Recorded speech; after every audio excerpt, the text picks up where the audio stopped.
Vamos de Bíblia? Vamos. Então, abra ela no livro do profeta Isaías, capítulo 6. O diácono Fabiano passou raspando na minha pregação. A pastora Terezinha também cercou pelo outro lado. Que bom. Cercou pelos 12. Ai, que ótimo. Isaías, capítulo 6.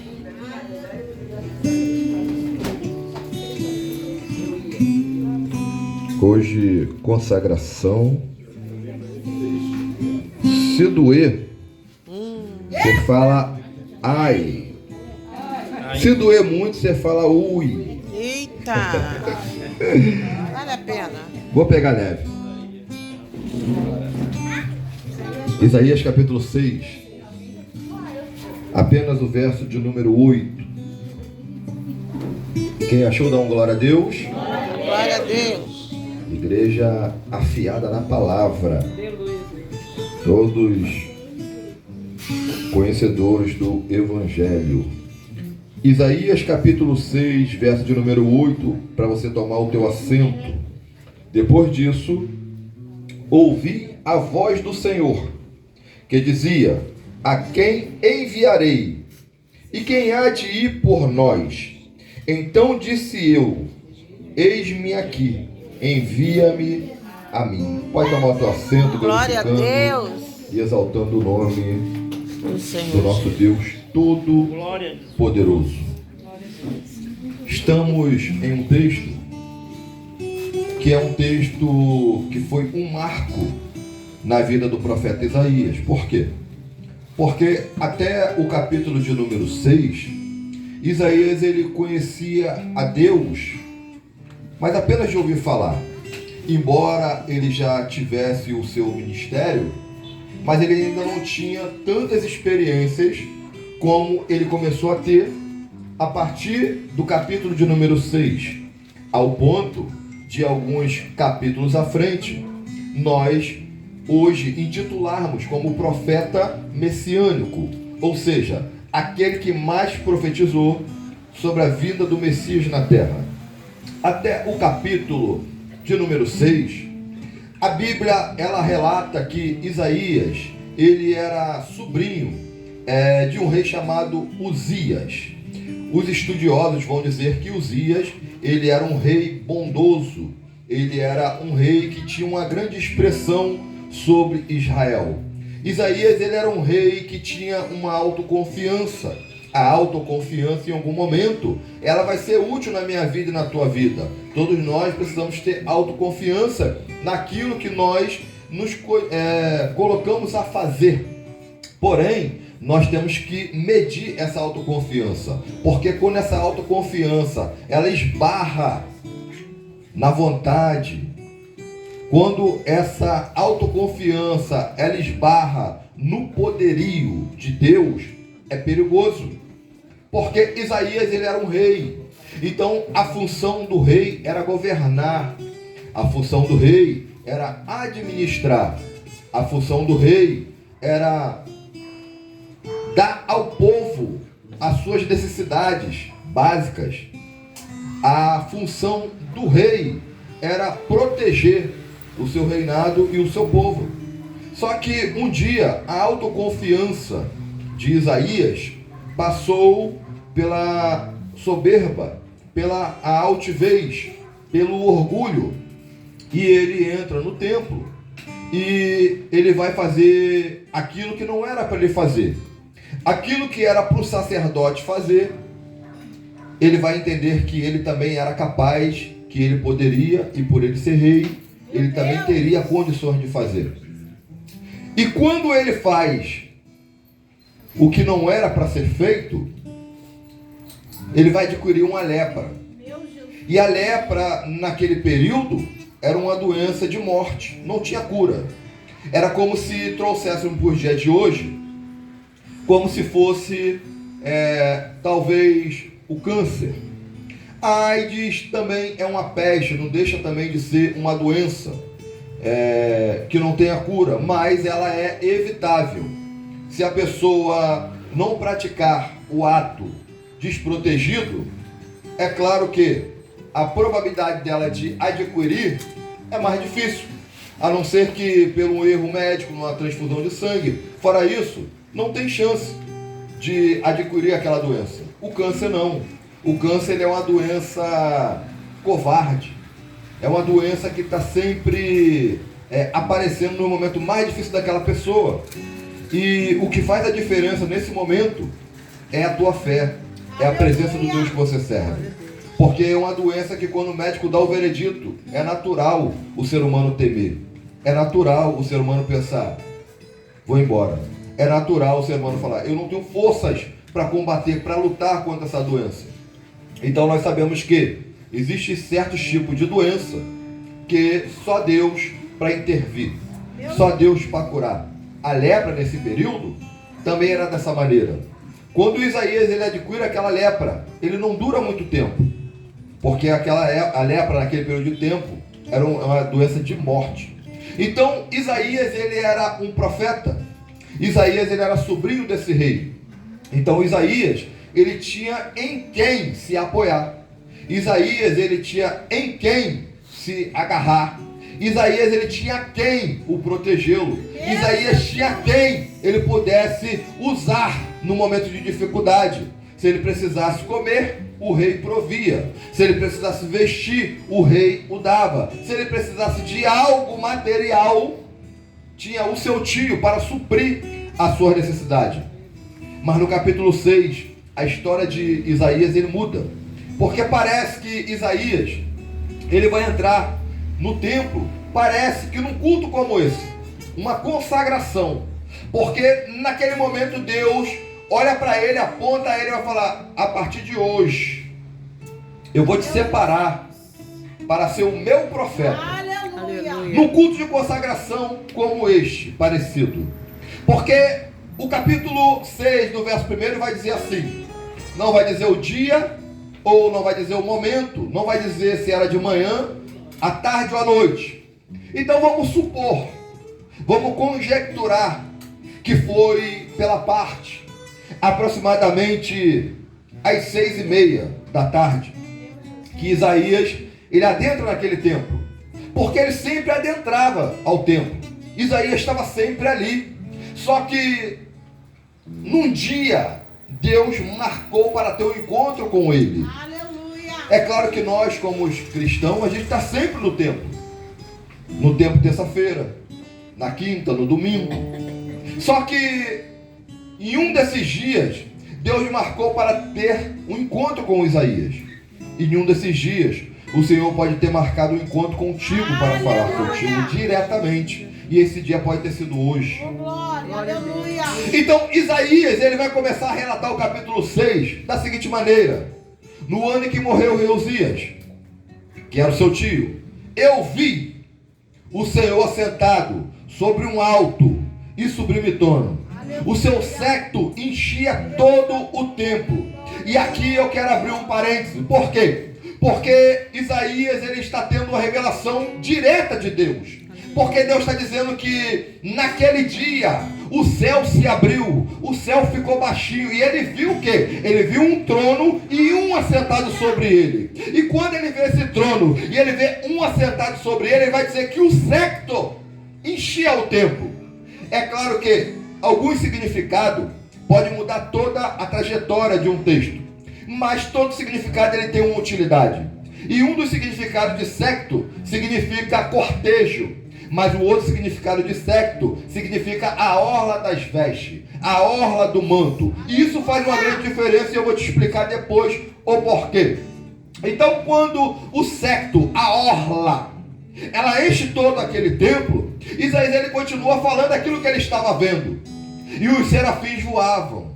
E com duas eles voavam, com duas ele cobriu o rosto, com duas ele cobria as pernas. E eles clamavam um para os outros: Santo, Santo, Santo é o Senhor dos exércitos. Então perceba que por mais que eu cante bem, Por mais que eu tenha o perfeito louvor, Deus está sentado no céu, do seu trono, e os anjos estão cantando para Ele por toda a eternidade. Então tudo que Deus quer de mim e de você é que nós viemos imitar os anjos também, cantar, seja no momento da dificuldade, seja no momento bom, seja no momento da doença, seja no momento da cura, seja no momento da fartura, seja no momento do aperto, seja no momento da porta aberta ou no momento da porta fechada.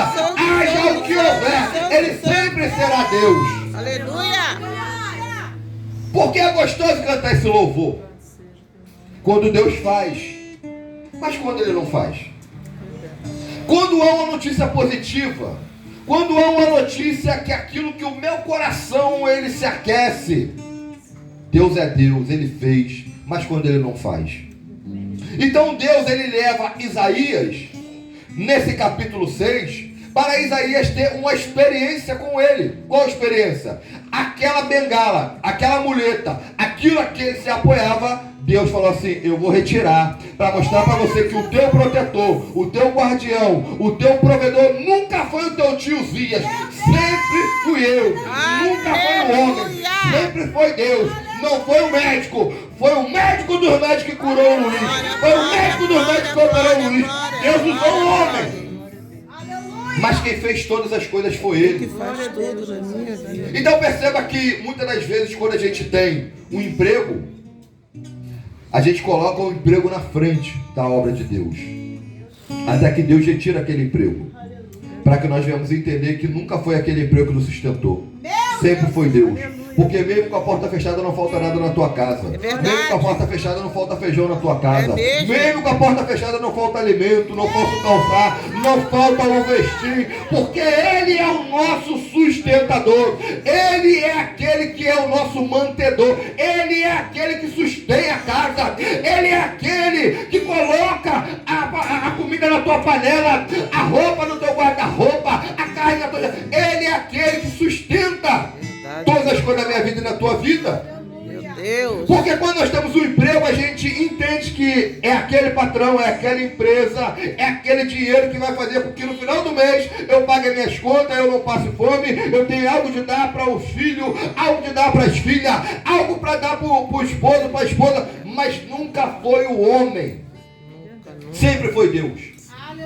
Quando Deus ele retira o tio de Isaías aqui da terra, Isaías ele começa a ter experiência com Deus.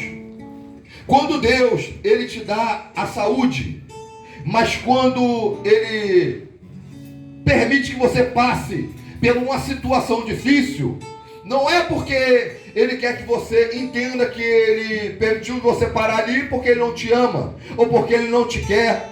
Pelo contrário, é porque ele quer que você tenha experiências com ele naquele lugar. Porque enquanto o tio dele era vivo, ele tinha tudo. Enquanto o tio dele estava confortável, Isaías também estava confortável. Só que o tio dele fez algo que não era para fazer. E quantas pessoas têm feito algo que não é para fazer? E por isso têm adquirido aquilo que não era para adquirir. Meu Deus! É por isso que todas as vezes que eu vou ministrar a palavra, por mais que eu conheça a palavra que eu vou ministrar, eu sempre peço a Deus para que Ele derrame sobre a minha vida graça, Aleluia, Jesus. sabedoria. Por quê? Para que a altivez, o excesso de autoconfiança não entre no meu coração, ao ponto de eu falar, eu não preciso ler a Bíblia para pregar.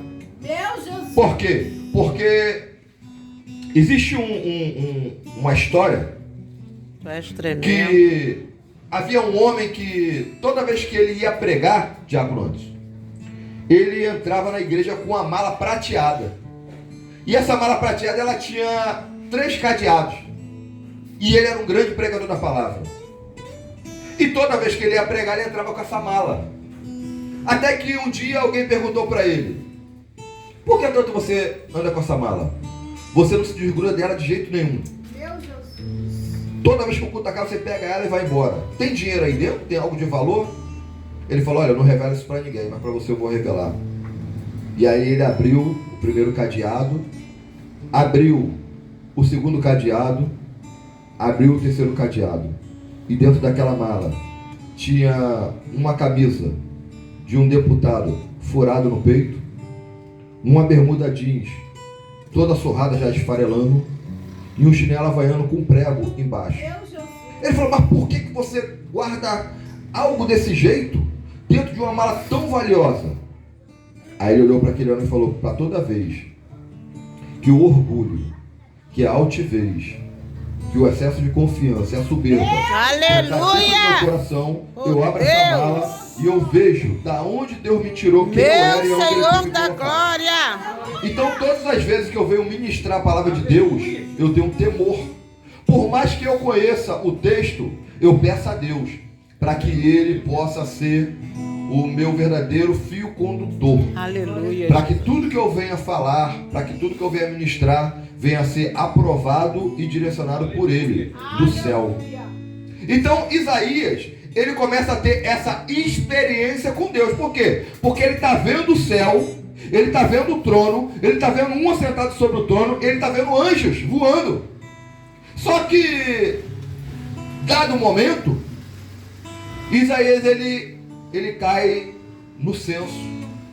Ele olha para Deus e vai dizer: Senhor, eu sou um homem de lábios impuros.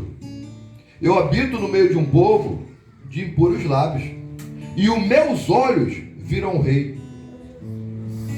Primeiro princípio que eu gostaria de trazer aqui nessa noite, tarde para noite, é que havia algo de errado em Isaías.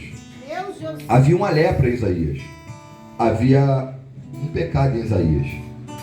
Só que o que me chama a atenção aqui é que ele poderia continuar se escondendo e escondido.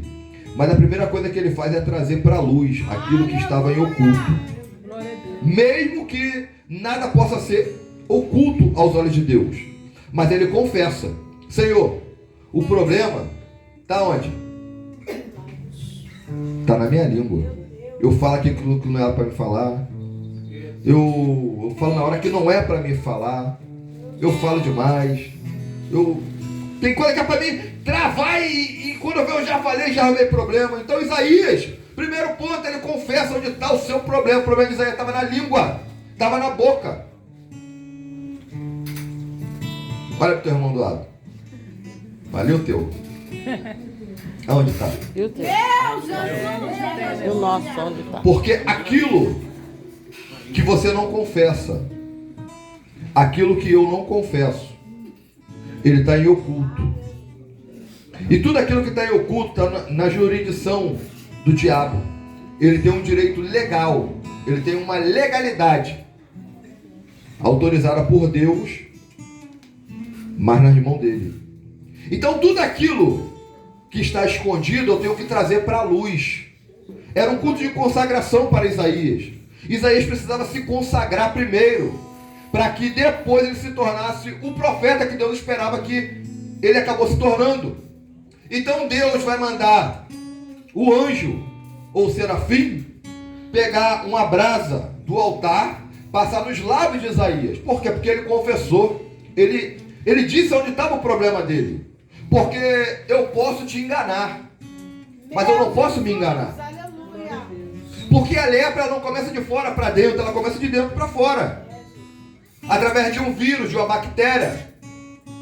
O que está dentro uma hora vai resplandecer para fora. Meu Jesus, aleluia. Então tudo aquilo que nós confessamos diante de Deus,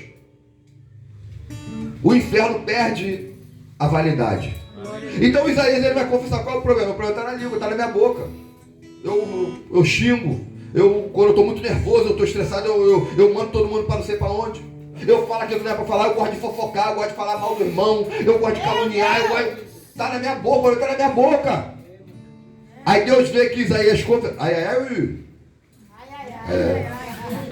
Então Deus vê.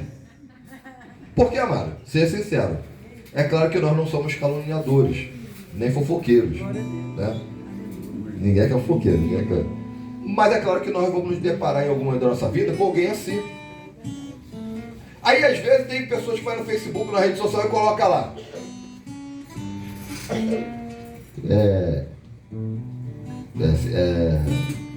Tem um dia que eu não vou falar, porque senão tá gravando ali. Mas enfim, às vezes a pessoa vai lá.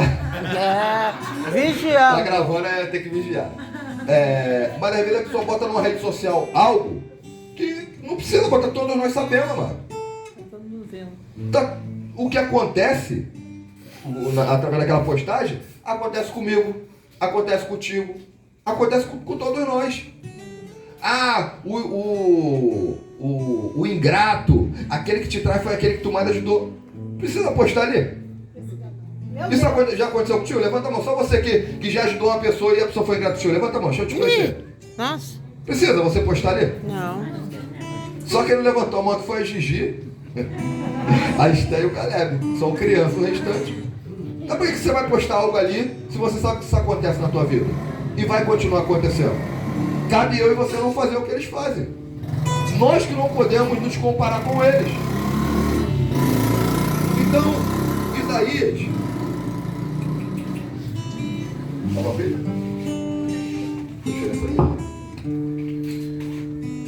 Glória a Deus. Glória a Deus. Então, o profeta Isaías, ele vai confessar onde está o problema dele. O problema dele está na língua. Então, nós temos que confessar a Deus onde está o nosso problema. Quando Deus ele envia um serafim e tira uma brasa de fogo do altar e passa no lábio dele, Deus fala para ele: a partir de agora, os teus lábios estão purificados. A partir de agora, o teu pecado está perdoado. Aleluia. A partir daquele momento, Isaías ele começa a profetizar. A partir daquele momento, ele começa a recitar tudo aquilo que iria acontecer no futuro. E ele começa dizendo no capítulo 7, no verso de número 14: eis que a Virgem conceberá e dará a luz ao filho, e o seu nome será chamado Maravilhoso, Conselheiro, Deus Forte, para a eternidade. Eu já misturei o texto porque esse já é o 9. Mas você vê quando Isaías foi purificado, Isaías foi embora. Fiquei de olho. Não é isso? Então, quando o nosso pecado é retirado, os nossos lábios são purificados, do nossos lábios só vai sair um cântico novo. Glória a Deus. Da minha boca, se eu não puder abençoar, eu não vou amaldiçoar ninguém. Aleluia! Agora, existe coisas na minha vida e na tua vida que são retiradas para que nós venhamos ter experiência com Deus, para que nós venhamos ter maturidade. Eu tenho certeza que a experiência que o Luiz teve, eu tenho certeza que naquele momento que ele estava passando pelaquela mesa de cirurgia, ele entendeu que por mais que o médico fosse experiente, por mais que o hospital tivesse todas as ferramentas para aquela operação ser um sucesso, ele sabia que mesmo assim a sua dependência era única e exclusiva em Deus. Porque quando nós passamos pelo momento de adversidade, quando nós passamos pelo momento de dificuldade, quando nós passamos por um momento de aperto, nós sabemos que só Deus pode fazer. Por mais que você tenha dinheiro, por mais que você tenha fama, por mais que você tenha poder, quando nós nos paramos em determinada situação, nós vemos que se não for a mão de Deus, certamente pereceremos. Então Isaías, ele em dado momento, ele tem um encontro com Deus, e agora Deus purificou, Deus preparou, Deus santificou, ele se consagrou, e Deus agora vai fazer uma pergunta para ele. No versículo 8. Depois disso ouvi a voz do Senhor, que dizia: a quem enviarei? E quem há de ir por nós? Então disse eu: eis-me aqui, envia-me a mim. Então perceba que Deus ele chama Isaías e fala: e agora, quem vai por nós? Quem é de ir por nós? Quem é esse nós aqui na história? Deus está falando: e agora, quem é de ir por nós? A resposta está aqui. Assim como façamos o homem a nossa imagem e semelhança. Com quem Deus falava? A resposta está aqui. Deus estava falando com os serafins em Isaías. No façamos, Deus estava falando com os anjos. É só ler o texto e o contexto. Agora perceba que no versículo 1 ele vai dizer que o séquito enchia aquele templo. A orla do manto enchia aquele templo. Lá no livro de Marcos capítulo 5, uma mulher está desesperada. Uma mulher estava parecida com aquilo que o Luiz passou por esses dias. Até um pouco mais. Porque o que o Luiz passou foi descoberto não todo tempo assim, né, Luiz? E ele passou pela cirurgia. Agora essa mulher, no livro de Marcos, capítulo 5, ela está há aproximadamente 12 anos padecendo com o fluxo. E imagina que aquela menina que entrou provavelmente na sua puberdade, agora ela está há 12 anos, já gastou todo o seu dinheiro com os melhores médicos, ela não tinha mais recurso, ela não tinha mais esperança, ela não tinha mais perspectiva nenhuma de vida.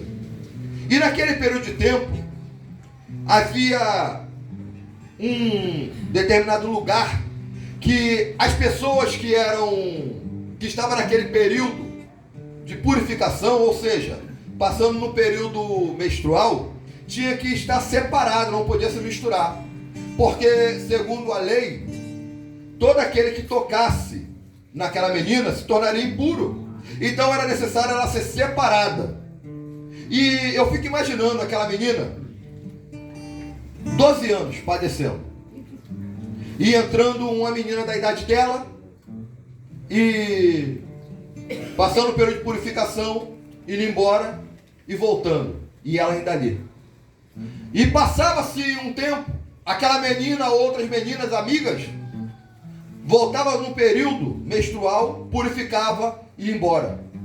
Passa-se um mês, passa-se 2 meses, e a menina já volta casando, já volta mãe, já volta fazendo festa, e aquela menina ali naquela situação, passando naquele período de luto, de dor, de tristeza. Porque quantos aniversários ela perdeu? Quantas festas de 15 anos ela deixou de ir? Quantos nascimentos ela ficou de fora? Quantas festas familiares ela ficou de fora? Quantos eventos ela perdeu? E ela via todo mundo passando no processo, sendo abençoado e voltando para o processo. Passava no processo, saía do processo, era abençoado e voltava, via ela ali.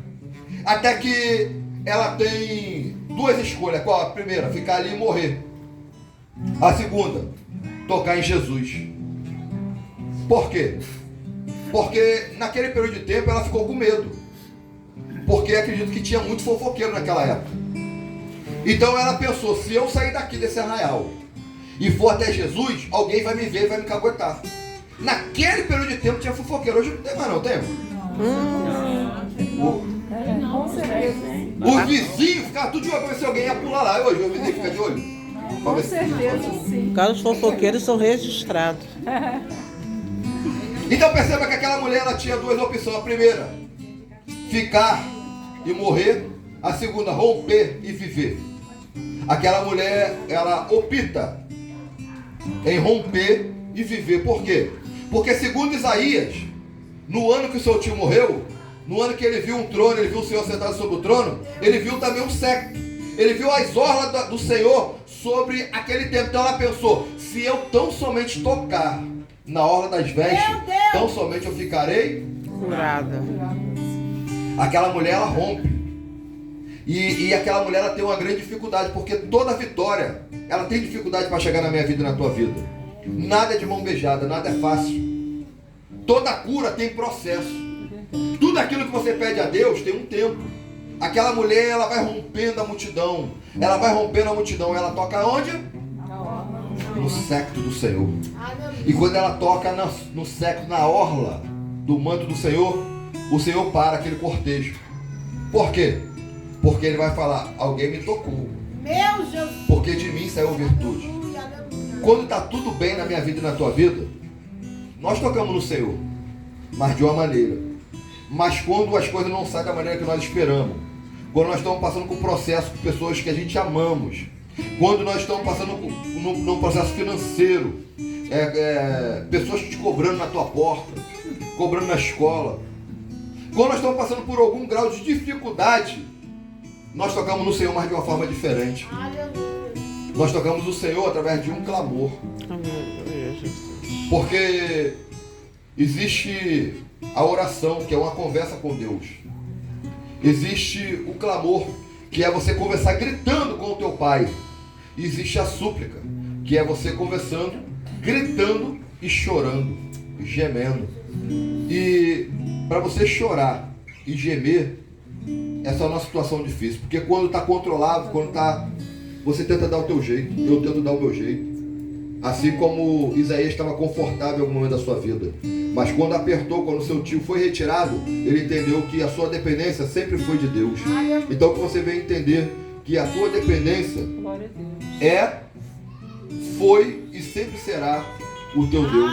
Aleluia. Tudo que Deus quer é que tudo aquilo que Ele fez na tua vida, você venha proclamar aquilo que Ele fez para outras pessoas, independente do teu momento, da tua circunstância, da tua situação. Porque nós cantamos, se Deus fizer, Ele é Deus, se Ele não fizer, Ele continua sendo Deus. Mas na prática, muitas das vezes a gente vê que não é isso. A pessoa num momento de dificuldade, vou parar, vai parar, mas não era você que estava. Então tudo que Deus quer é que Ele fazendo ou Ele não fazendo, a mensagem da cruz não pode sair dos teus lábios. Glória a Deus. Você tem que ter uma palavra temperada sempre para alguém que está precisando, mesmo que na tua vida nada esteja acontecendo. Isso é maturidade. Isso é entender o Evangelho.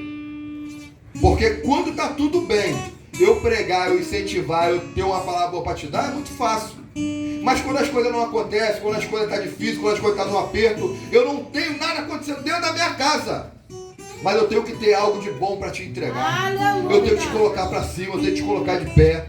Eu tenho que colocar ânimo dentro de você. Eu fico imaginando, eu não gosto de fazer isso, eu não gosto de sair do contexto, mas apenas algo que vai trazer uma reflexão para a minha vida e para a tua vida, e aqui eu já vou encerrar a mensagem. Quando Deus ele vai entrar no barco de Pedro, Pedro não tinha pescado nada. Ele estava frustrado. Só que quando Deus ele entra no barco de Pedro e pede de Pedro o barco emprestado, e Pedro empresta, a partir daquele momento, o barco não pertencia mais a Pedro. O barco pertencia a Jesus, porque Pedro deixou Jesus entrar. Só que Jesus ele vai pegar o barco de Pedro e vai para junto da multidão e vai começar a pregar para aquela multidão. E é possível que Jesus tenha curado. É possível que Jesus tenha aberto porta naquele dia ali. É provável que Jesus tenha feito maravilhas no meio daquele povo ali que estava ouvindo a ele. Mas eu fico imaginando Pedro dentro do barco, que não pescou nada, frustrado, desanimado, pensando: ele usou o meu barco para abençoar a vida de todos que estão lá fora. E eu mesmo, ele não fez nada na minha vida, porque eu estou aqui, mas eu estou frustrado, estou desanimado. Como pode Deus usar o meu barco para abençoar as vidas do pessoal que está tudo lá fora, abençoando todo mundo, e na minha vida mesmo não está acontecendo nada? Só que quando Jesus ele termina de abençoar a vida dos que estavam à margem, dos que estavam fora, Jesus olha para Pedro e fala: Pedro, agora é contigo. O que é comigo, Senhor? Volta lá. Aonde, Senhor? Onde deu tudo errado, onde tu foi no teu tempo, tu foi do teu jeito, tu fez da tua maneira, onde você lançou onde não era para lançar, o Senhor lançou na hora que não era para lançar, onde você fez do teu jeito. Pedro, volta lá. Mas Senhor, eu conheço aqui da maneira, eu sei como é. Pedro, eu não estou te perguntando isso, estou mandando você voltar lá. Aleluia! E quando Pedro volta lá, ele lança a rede.